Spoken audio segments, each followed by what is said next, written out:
అండి అందరికీ సాయి కటాక్షం అండి. కందిపొడి అండి ఇది కందిపొడి. కందిపప్పు ఇలా వేయించుకోవాలండి ఎర్రగా, మాడకుండా చక్కగా తిప్పుతూ ఉండాలండి. అయితే అండి ఈ కందిపొడికి ఈ గ్లాస్తో గ్లాసు కందిపప్పు, గ్లాసు పెసరపప్పు, అర గ్లాసు శనగపప్పు అండి. దీన్ని కంది సున్ని అంటారండి.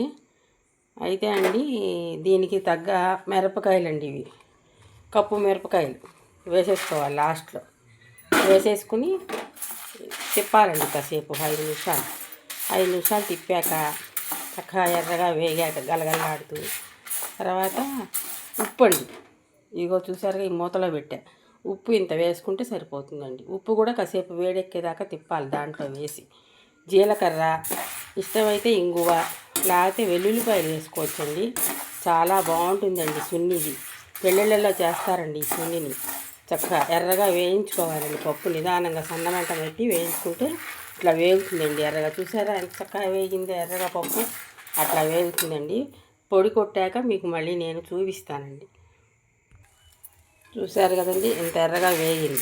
వేగాక చక్కగా ఇదిగో ఈ మూతడు జీలకర్ర వేసుకోవాలండి.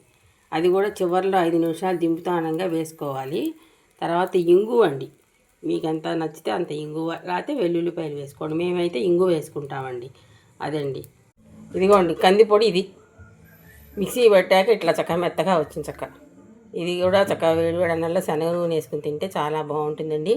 నా వీడియో కనుక నచ్చితే లైక్, షేర్, సబ్స్క్రైబ్ చేసుకోండి. అందరికీ ధన్యవాదాలండి. ఇది కందిపొడి.